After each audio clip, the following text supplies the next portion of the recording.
A very good morning to all of you. നമ്മൾ തമ്മിൽ കണ്ടിട്ട് കുറേ ദിവസമായില്ലേ. ഇനി എക്സാമിന് വരുമ്പോഴേ കാണാൻ പറ്റുള്ളൂ. കാരണം ഈ ലോക്ക്ഡൗൺ പീരീഡാണ്, കോളേജുകളിലെല്ലാം ഓൺലൈൻ ക്ലാസ്സുകളാണ്. അപ്പോൾ അതുകൊണ്ട് നമുക്കിനിയിപ്പോൾ 4ാമത്തെ മൊഡ്യൂളിൻ്റെ ബാക്കിയുള്ള പോർഷൻസ് പഠിക്കാം. അതിൽ ഇന്ന് ഡിസ്കസ് ചെയ്യാൻ പോകുന്നത് ക്രെഡിറ്റ് ഡെറിവേറ്റീവ്സിനെ പറ്റിയാണ്.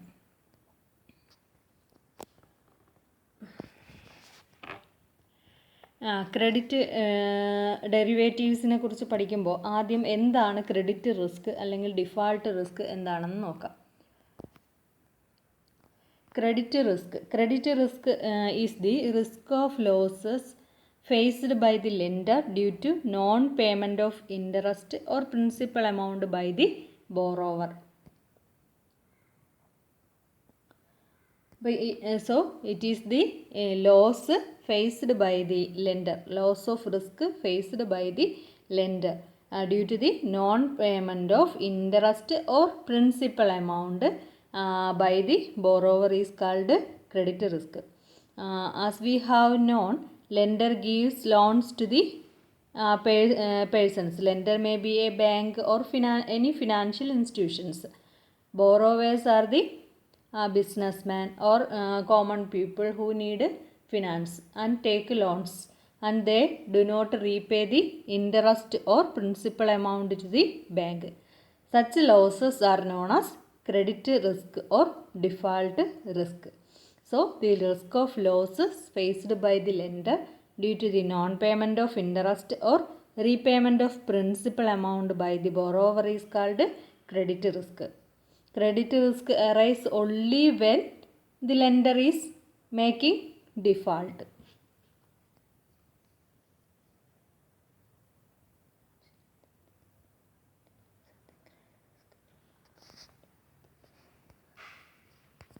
Next, we have to discuss about credit derivatives. Credit derivatives are the financial instruments which are designed to transfer the credit risk from one person to another person or firm. അപ്പോൾ നമ്മൾ credit risk എന്താണെന്ന് പഠിച്ചു. അപ്പോൾ credit risk ഒരാളിൽ നിന്ന് മറ്റൊരാളിലോട്ട് transfer ചെയ്യുന്നതിന് ഉപകരിക്കുന്ന financial instruments ആണ് ക്രെഡിറ്റ് ഡെറിവേറ്റീവ്സ്. അപ്പോൾ credit derivatives refers to the financial instruments which are designed to transfer the credit risk from one person to another person or firm.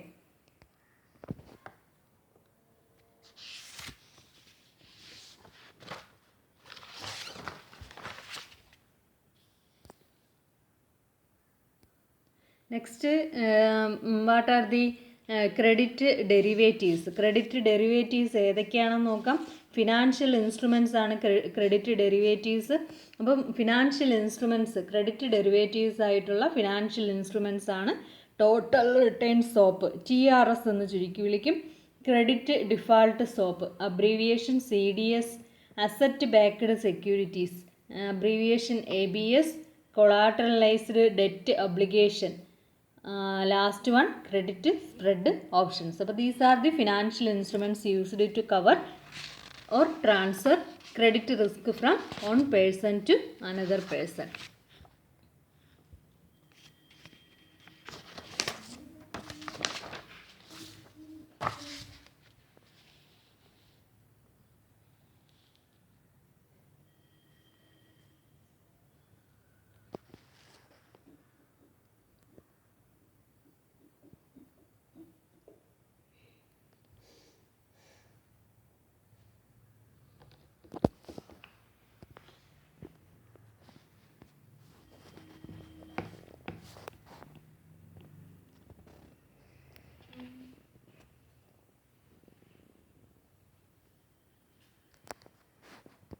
Next, ലെൻഡേഴ്സിന് ഈ financial instruments use ചെയ്യുന്നതിന് പുറമെ, credit derivatives use ചെയ്യുന്നതിന് പുറമെ credit risk mitigate ചെയ്യുന്നതിന് സഹായിക്കുന്ന techniques ആണ് netting of payments, collateralization and downward triggers. The lenders can mitigate the credit risk by using various techniques such as netting, collateralization and downgrade trigger. Now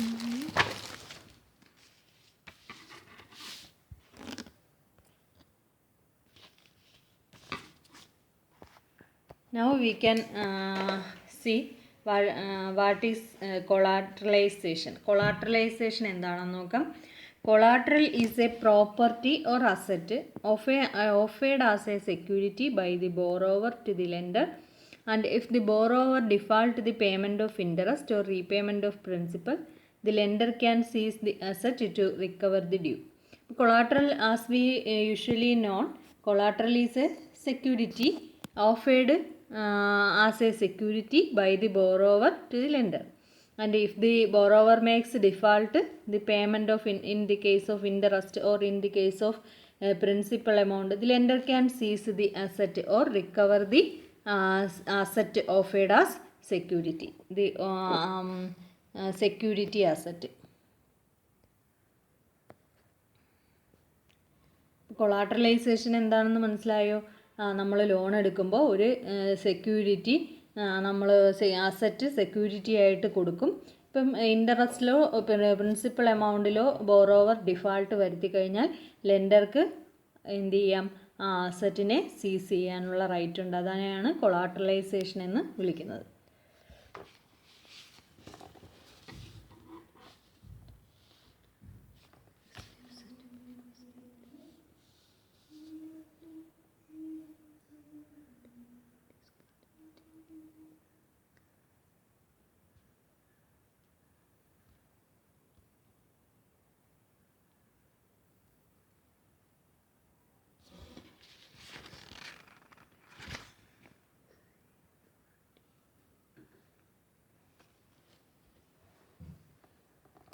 next netting എന്താണെന്ന് നോക്കാം. Netting എന്ന് പറഞ്ഞു കഴിഞ്ഞാൽ settlement by the two parties ആണ്. ചുരുക്കി പറഞ്ഞാൽ, സിമ്പിളായിട്ട് പറഞ്ഞാൽ, setting the net payments after adjusting the receipts to be received by the same party or firm to which the payments are to be made is called netting. ഇപ്പോൾ netting എന്ന് പറഞ്ഞു കഴിഞ്ഞാൽ settlement by the net payments after adjusting the receipts to be received by the same party to which the payments are to be made.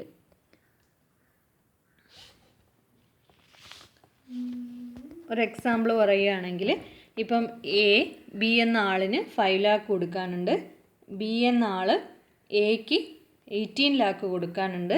അങ്ങനെയാണെങ്കിൽ B ഇനി 13 lakh മാത്രം കൊടുത്താൽ മതി. അപ്പോൾ അത് അങ്ങോട്ടും ഇങ്ങോട്ടും അവരുടെ നെറ്റ് പേയ്മെൻറ്റ്സ് എന്ത് ചെയ്യുന്നു? അഡ്ജസ്റ്റ് ചെയ്യുന്നതിനെയാണ് നെറ്റിംഗ് എന്ന് വിളിക്കുന്നത്. ഇപ്പോൾ ബിസിനസ് ആകുമ്പോഴത്തേക്കും രണ്ട് പാർട്ടീസും തമ്മിൽ ഫിനാൻഷ്യൽ ട്രാൻസാക്ഷൻസ് ക്രെഡിറ്റിലുണ്ടാകും. അപ്പോൾ സപ്ലയേഴ്സോ അല്ലെങ്കിൽ കസ്റ്റമേഴ്സോ തമ്മിൽ, അപ്പം നെറ്റ് പേയ്മെൻറ്റ്സ് തമ്മിൽ അഡ്ജസ്റ്റ് ചെയ്യുന്നതിനെയാണ് നെറ്റിംഗ് എന്ന് വിളിക്കുന്നത്.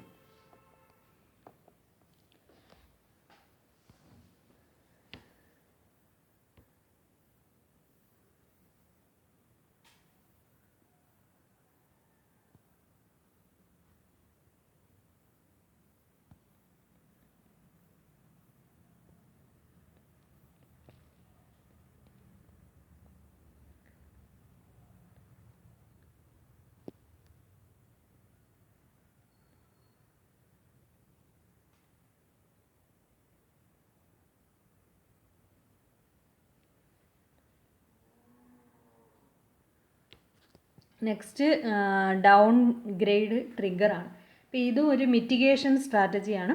അപ്പോൾ in the downgrade trigger financial institution will set a minimum level of credit rating. നമുക്കറിയാം ക്രെഡിറ്റ് റേറ്റിംഗ് ഫിക്സ് ചെയ്ത് വയ്ക്കുന്നത് എന്തിനു വേണ്ടിയിട്ടാണ്? ഫിനാൻസിങ്ങിന് വേണ്ടിയിട്ടാണ്. അപ്പോൾ ഫിനാൻസിങ്ങിന് ക്വാളിഫൈഡ് ആണോ എന്ന് നോക്കുന്നത് നമ്മൾ ക്രെഡിറ്റ് റേറ്റിംഗ് വെച്ചാണ്. ഇപ്പോൾ ക്രെഡിറ്റ് റേറ്റിംഗ് ഒരു minimum level of credit rating fix ചെയ്ത് വയ്ക്കും. If the credit rating of the counterparty falls below the level, the contract will be closed out. അപ്പോൾ ഇതിനെയാണ് ഡൗൺ ഗ്രേഡ് ട്രിഗർ എന്ന് വിളിക്കുന്നത്. ഒരു minimum level of credit rating fix ചെയ്ത് വയ്ക്കും. Credit rating ഒരു മിനിമം ലെവലിൽ ബിലോ ആയി വരുവാണെങ്കിൽ അയാളുമായിട്ടുള്ള കോൺട്രാക്റ്റ് ക്ലോസ്ഡ് ഔട്ട് ചെയ്യും. അപ്പോൾ ഇതാണ് ഡൗൺ ഗ്രേഡ് ട്രിഗർ. അപ്പോൾ ഇത് 3 ടെക്നിക്സാണ് ക്രെഡിറ്റ് റിസ്കിന് വേണ്ടിയിട്ട് ലെൻഡേഴ്സ് ഉപയോഗിക്കുന്നത്. ക്രെഡിറ്റ് റിസ്ക് മിറ്റിഗേറ്റ് ചെയ്യുന്നതിന് വേണ്ടിയിട്ട് ഉപയോഗിക്കുന്ന 3 ടെക്നിക്സുകളാണ് ഇതെല്ലാം. Netting, collateralization, downgrade trigger. ഇനി കൂടാതെ ഉപയോഗിക്കുന്ന ക്രെഡിറ്റ് ഡെറിവേറ്റീവ്സിനായിട്ട് ഉപയോഗിക്കുന്ന ഫിനാൻഷ്യൽ ഇൻസ്ട്രുമെൻറ്റ്സ് ആണ് നേരത്തെ പറഞ്ഞതുപോലെ total return swap, credit default swap, asset backed securities, collateralized debt obligation and credit spread options. ഇനി ഇത് ഓരോന്നും എന്തൊക്കെയാണെന്ന് നമുക്ക് നോക്കാം.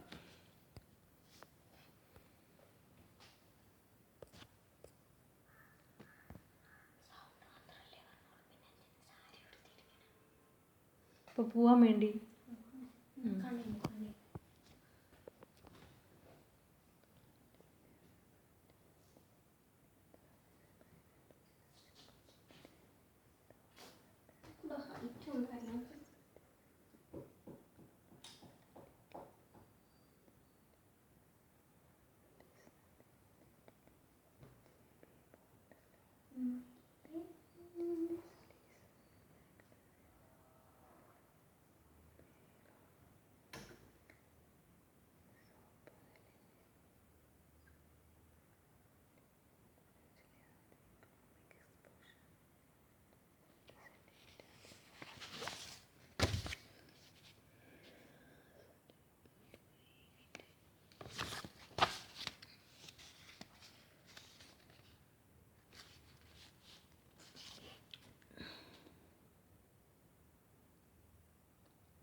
First one is total return swap.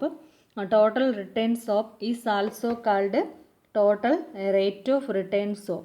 TRORS, capital letters, total rate of return swap or equity swap എന്നറിയപ്പെടുന്നു. Total return swap is a bilateral financial contract to exchange the total return on a reference asset without transferring the legal ownership of the asset.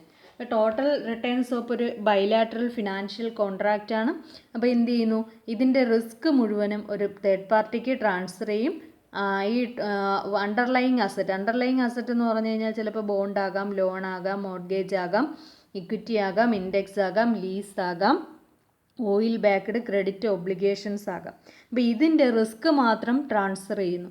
പകരം റിസീവർക്ക്, total returns of റിസീവർക്ക് എന്ത് ചെയ്യാം, ഈ അസറ്റിൻ്റെ benefit access ചെയ്യാം.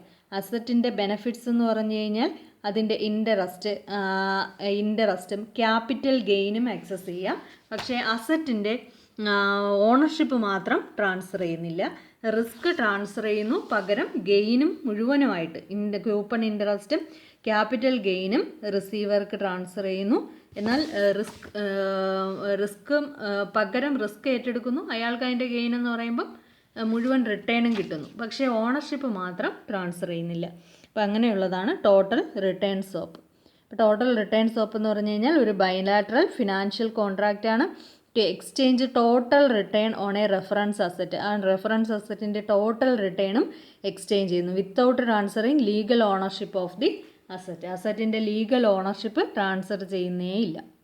Thus, the payer of the total return swap eliminate confidentially all the economic exposure. എന്ന് പറഞ്ഞു കഴിഞ്ഞാൽ credit റിസ്ക്കും market റിസ്ക്കും മുഴുവനും payer of the total return swap transfer ചെയ്യുന്നു. അപ്പോൾ റിസീവർക്ക് എന്താണ് ബെനിഫിറ്റ് എന്ന് പറഞ്ഞു കഴിഞ്ഞാൽ receiver of the total return swap can access the benefit of the asset without buying it.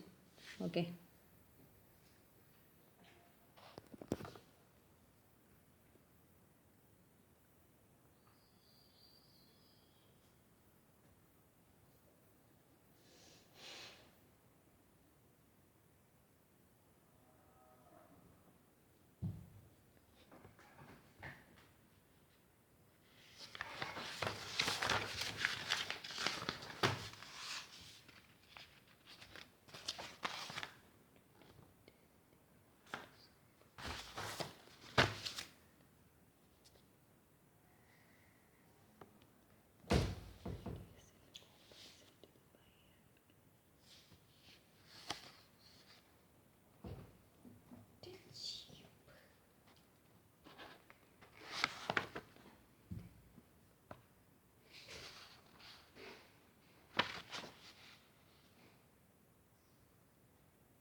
Next credit default സോപ്പാണ്. CDS എന്ന അബ്രീവിയേഷനുള്ള ക്രെഡിറ്റ് ഡിഫാൾട്ട് സോപ്പാണ്.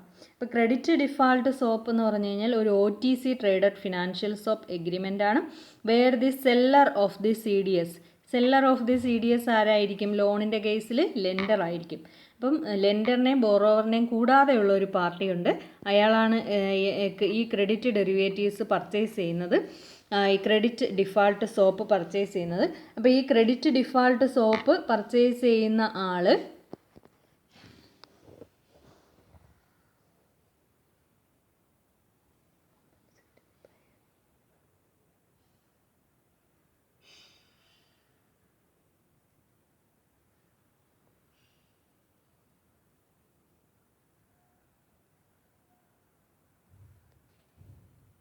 ഈ ക്രെഡിറ്റ് ഡിഫാൾട്ട് സോപ്പ് പർച്ചേസ് ചെയ്യുന്നത് ആരാണ്?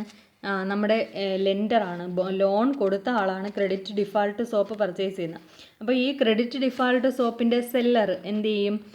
ഈ ലെൻഡർക്ക് കോമ്പൻസേഷൻ കൊടുക്കും. എപ്പോഴാണ് കോമ്പൻസേഷൻ കൊടുക്കുന്നത്? ലോണിൽ ഡിഫാൾട്ട് വരുത്തി കഴിഞ്ഞാൽ, ബോറോവർ ഡിഫാൾട്ട് വരുത്തി കഴിഞ്ഞാൽ ലെൻഡർക്ക് നമ്മുടെ ക്രെഡിറ്റ് ഡിഫാൾട്ട് സോപ്പിൻ്റെ സെല്ലർ കോമ്പൻസേഷൻ കൊടുക്കും. അപ്പോൾ അങ്ങനെയുള്ളൊരു ഇൻസ്ട്രുമെൻ്റാണ് ക്രെഡിറ്റ് ഡിഫാൾട്ട് സോപ്പ്. അപ്പോൾ credit default swap is an OTC traded financial swap agreement where the seller of the CDS will compensate the buyer. Buyer means the lender in the event of loan default by the borrower. അപ്പോൾ രണ്ട് പാർട്ടീസാണ് സാധാരണ ഉള്ളത്, ലെൻഡറും ബോറോവറും. അപ്പോൾ ലെൻഡർക്ക് credit risk mitigate ചെയ്യുന്നതിന് വേണ്ടിയിട്ടാണ് ഈ credit default soap purchase ചെയ്യുന്നത്. അപ്പോൾ ഈ ക്രെഡിറ്റ് ഡിഫാൾട്ട് സോപ്പിൻ്റെ സെല്ലർ ബോറോവർ എന്തെങ്കിലും ഡിഫാൾട്ട് വരുത്തി കഴിഞ്ഞാൽ ലെൻഡർക്ക് കോമ്പൻസേഷൻ കൊടുക്കും. അപ്പോൾ അങ്ങനെയുള്ള സെക്യൂരിറ്റിയാണ് credit default soap.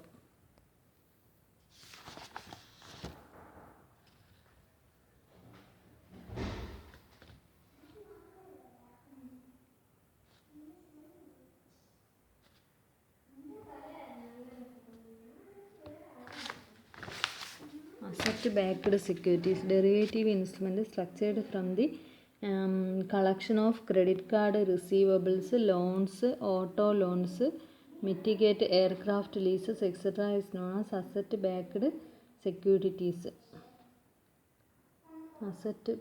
Derivative instrument structured from the collection of credit card receivables.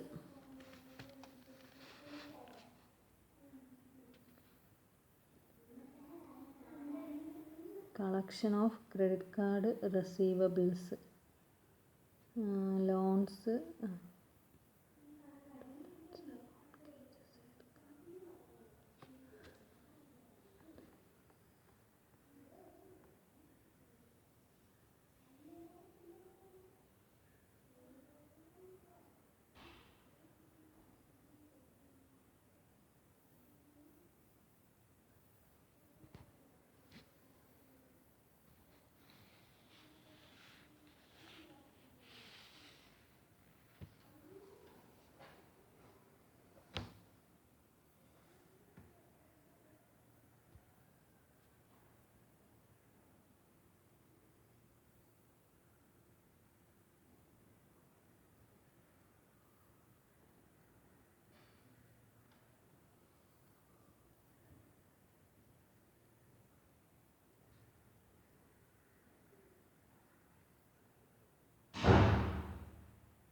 Next, asset-backed securities. Asset-backed securities are the derivative instruments structured from the collection of credit card receivables, loans, auto loans, mortgages, aircraft leases, etc. known as asset-backed securities. അപ്പോൾ asset-backed securities are known as ABS. ABS securities are the derivative instruments. Derivative instruments derived from the credit card receivables, loans, auto loans, mortgages, aircraft leases, etc. Here, the banker or a financial institution interested in assuming credit risk act as a special purpose vehicle.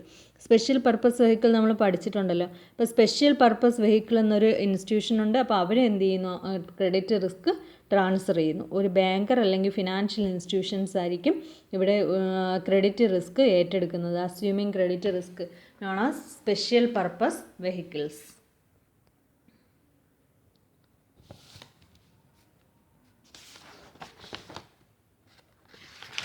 Collateralized debt obligation. Asset-backed security where bond issued by the corporation or government are securitized. In other words, it is a derivative instrument created by pre-packaging fixed income bearing assets into product that can be chopped into pieces and then sold to the public in the secondary market.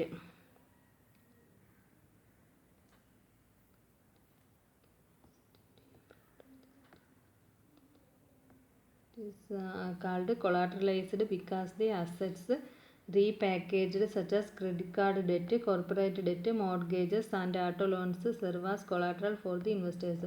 It was developed by the corporate debt and later on it was extended to mortgages and mortgage-backed securities. The mechanism of creating CDO remains the same as the mechanism of creating asset-backed securities, wherein bond issued by the corporation or government are securitized. In other words, it is a derivative instrument created by repackaging fixed income bearing asset into a product that can be chopped into pieces and then sold to the public in the secondary market. It's an asset-backed security wherein bond issued by the corporation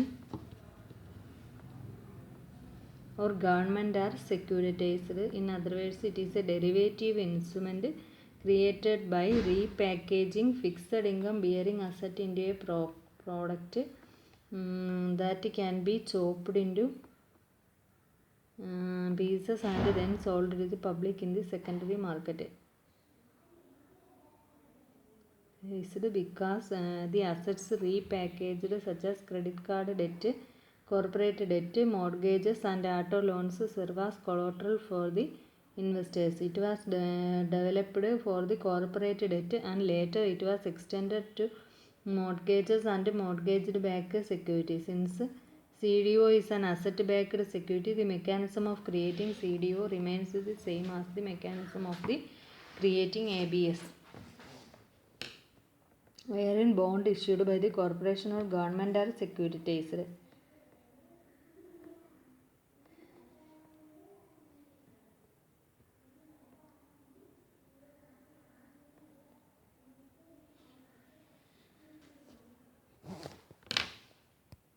Next, collateralized debt obligation. Collateralized debt obligation asset-backed securities പോലെയാണ്. Is an asset-backed security wherein bond issued by the government or corporation are securitized. അപ്പോൾ ഇവിടെ security ആയിട്ട് use ചെയ്യുന്നത് ബോണ്ട്സുകളാണ്, bond issued by the corporation or government. In other words, it is a derivative instrument created by repackaging fixed income bearing asset into a product that can be chopped into pieces and then sold to the public in the secondary market. അപ്പോൾ എന്ത് ചെയ്യുന്നു ഇവിടെ ഈ bond എന്നുള്ള fixed income bearing സെക്യൂരിറ്റീസിനെ repackage ചെയ്തിട്ട് different smaller പാർട്സുകളാക്കി sold to the public in the secondary market. It is called collateralized because the asset repackaged such as credit card debt, corporate debt, mortgages, auto loans serve as collateral for the investors. അപ്പോൾ എന്ത് ചെയ്യുന്നു, ആദ്യം ഇതൊരു ബോണ്ടാണ്. ആ bond എന്ന് പറയുന്നത് government അല്ലെങ്കിൽ corporation issue ചെയ്യുന്ന ബോണ്ടാണ്. ഇതിനെ നമ്മൾ റീപാക്കേജ് ചെയ്യുന്നു. റീപാക്കേജ് ചെയ്യുന്നത് credit card debt, corporate debt, mortgages, auto loans ആയിട്ട് റീപാക്കേജ് ചെയ്യുന്നു. അപ്പോൾ അതുകൊണ്ടാണ് ഇതിനെ കൊളാട്രലൈസ്ഡ് ഡെറ്റ് ഒബ്ലിഗേഷൻ എന്ന് വിളിക്കുന്നത്.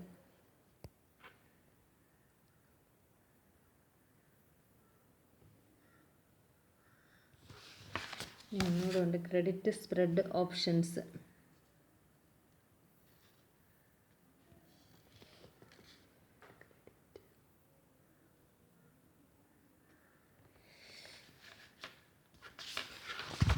Credit spread options.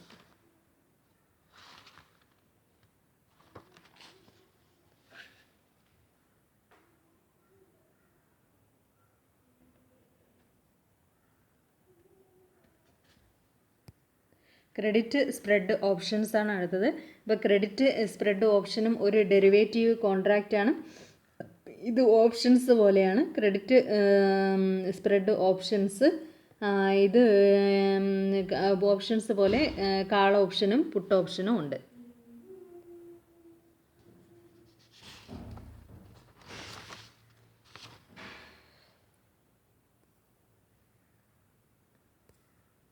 Next features of credit derivatives ആണ് നമുക്ക് നോക്കാനുള്ളത്. Features of credit derivatives. First one എന്ന് പറഞ്ഞു കഴിഞ്ഞാൽ ഇതൊരു ബൈലാറ്ററൽ കോൺട്രാക്റ്റ് ആണ്. It is a bilateral contract comprising of two parties. One is the credit risk protection buyer or beneficiary and the other is the credit risk protection seller or guarantor. അപ്പോൾ ഇതൊരു bilateral contract ആണ് credit ഡെറിവേറ്റീവ്സിൽ വരുന്നത്. അപ്പോൾ അതിൽ ഒന്നാമത്തെ party എന്ന് പറയുന്നത് പ്രൊട്ടക്ഷൻ ബയർ അല്ലെങ്കിൽ ബെനഫിഷ്യറി, രണ്ടാമത്തത് ക്രെഡിറ്റ് റിസ്ക് പ്രൊട്ടക്ഷൻ സെല്ലർ അല്ലെങ്കിൽ ഗ്യാരണ്ടർ, ക്രെഡിറ്റ് റിസ്കിനെ ഗ്യാരണ്ടി ചെയ്യുന്ന ആൾ. രണ്ടാമത്തെ ഫീച്ചർ എന്ന് പറയുമ്പം credit risk traded in the OTC market, over the counter മാർക്കറ്റിലാണ് ഡെവലപ്ഡ് കൺട്രീസിലൊക്കെ കൂടുതലും ക്രെഡിറ്റ് ഡെറിവേറ്റീവ്സ് ട്രാൻസാക്ഷൻസ് നടക്കുന്നത്.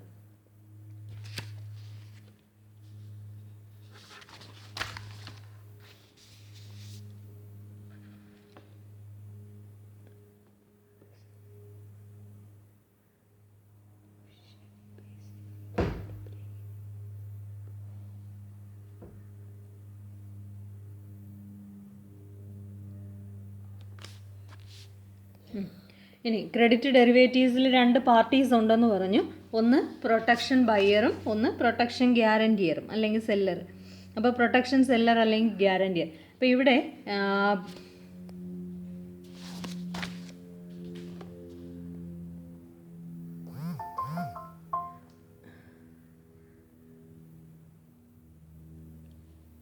ഇവിടെ പ്രൊട്ടക്ഷൻ സെല്ലർക്ക് ഈ ക്രെഡിറ്റ് ഡെറിവേറ്റീവ്സിൻ്റെ സെല്ലർക്ക് കിട്ടുന്ന ബെനഫിറ്റിനെ പ്രീമിയം എന്നാണ് വിളിക്കുന്നത്. ഇൻഷുറൻസ് ബിസിനസ്സിലൊക്കെ വിളിക്കുന്ന പോലെ അവിടുത്തെ റവന്യൂ വിളിക്കുന്ന പോലെ പ്രീമിയം എന്നാണ് വിളിക്കുന്നത്.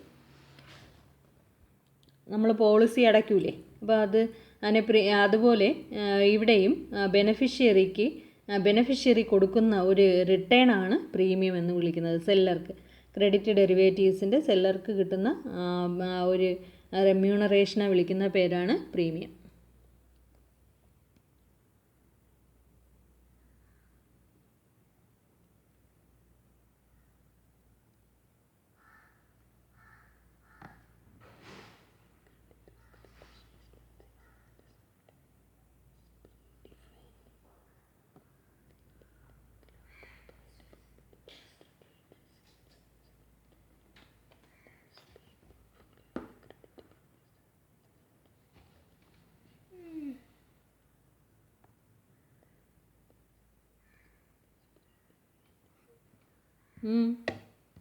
സമയമാവട്ടെ, എത്ര മണിയായി? അവിടെ പോയി നോക്കിയിട്ട് അടുക്കളയിൽ. The reference asset for which credit risk protection is purchased and sold is predefined. Bank loan, corporate bond, debenture et cetera. Credit product.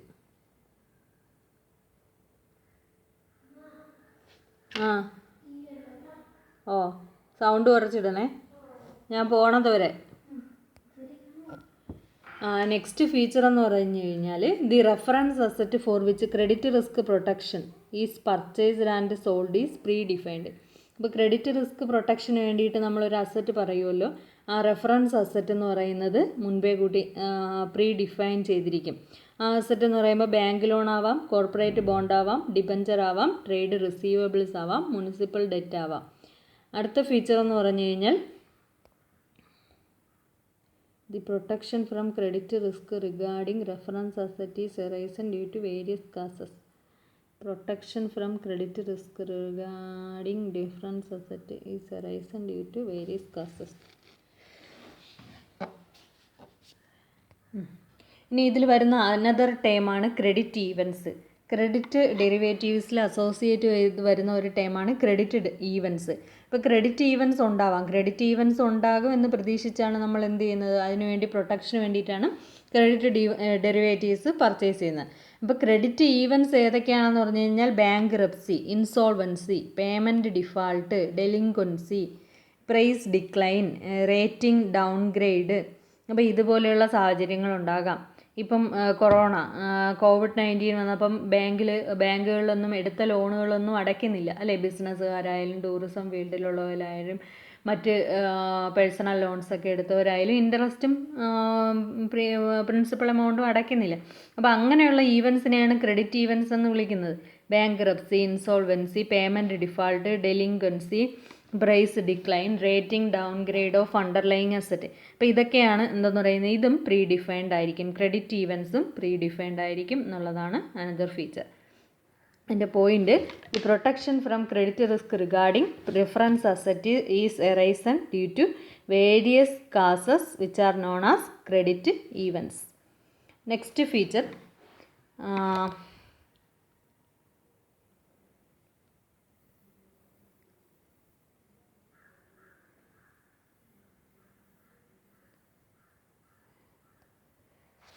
in general, credit derivative guidelines are issued by the International Swaps and Derivatives Association, ISDA, capital letters ISDA, International Swaps and Derivatives Association, ISDA ആണ് എന്ത് ചെയ്യുന്നത്, credit ഡെറിവേറ്റീവ്സിന് ആവശ്യമായ guide lines കൊടുക്കുന്നത്. ഈ guide ലൈൻസിനെയാണ് നമ്മൾ master agreement എന്ന് വിളിക്കുന്നത്. ഇതാണ് ഇതിൻ്റെ legal format of a derivative contract. Derivative കോൺട്രാക്റ്റിനുള്ള ലീഗൽ ഫോർമാറ്റും ഇത് തന്നെയാണ്. അപ്പോൾ ഇത്രയാണ് ഇതിൻ്റെ ഫീച്ചേഴ്സ്.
എന്തടി?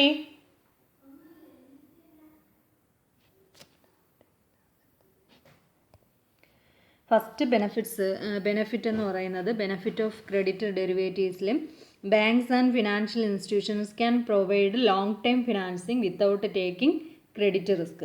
ഇപ്പോൾ ബാങ്ക്സ് ആൻഡ് ഫിനാൻഷ്യൽ ഇൻസ്റ്റിറ്റ്യൂഷൻസിന് ഒരു തിരിച്ച് കിട്ടുമോ എന്നുള്ളൊരു റിട്ടേൺ ഭയം ഇല്ലാതെ തന്നെ ലോങ് ടൈം ലോൺസ് പ്രൊവൈഡ് ചെയ്യാൻ പറ്റുന്നു എന്നുള്ളതാണ് ഫസ്റ്റ് ബെനിഫിറ്റ്. നെക്സ്റ്റ് എന്ന് പറയുന്നത്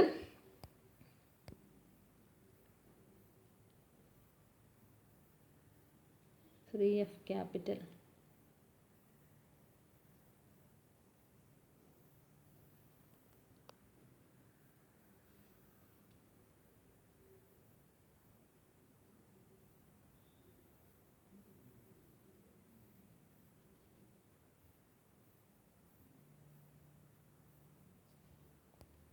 ബാങ്ക്സും ഫിനാൻഷ്യൽ ഇൻസ്റ്റിറ്റ്യൂഷൻസിനും എന്ത് ചെയ്യാൻ പറ്റും? Can do business on existing client relationship in excess of exposure norms and transfer away the risk. ഇപ്പോൾ ബാങ്കുകൾക്കൊന്നും കസ്റ്റമേഴ്സിനോട് എന്ത് ചെയ്യണ്ട, വളരെ മോശകരമായ രീതിയിലൊന്നും പെരുമാറേണ്ട, അല്ലെങ്കിൽ അങ്ങനെ സംസാരിക്കേണ്ട. ക്ലയൻറ്റ് റിലേഷൻഷിപ്പ് മെയിൻറ്റെയിൻ ചെയ്യാൻ സാധിക്കുന്നു എന്നുള്ളതാണ് അടുത്ത ബെനിഫിറ്റ് എന്ന് പറയുമ്പോൾ. ബാങ്ക്സും ഫിനാൻഷ്യൽ ഇൻസ്റ്റിറ്റ്യൂഷൻസും മാത്രമല്ല ക്രെഡിറ്റ് ഡെറിവേറ്റീവ്സ് കൊണ്ട് ഉപയോഗമുള്ളത്. Having a large number of customers can also exploit it. അപ്പോൾ ഈ 3 ബെനിഫിറ്റ്സ് മാത്രം നോക്കിയാൽ മതി. അപ്പോൾ ഇത്രയേ ഉള്ളൂ ക്രെഡിറ്റ് ഡെറിവേറ്റീവ്സ് എന്ന ഏരിയ. Okay, thank you.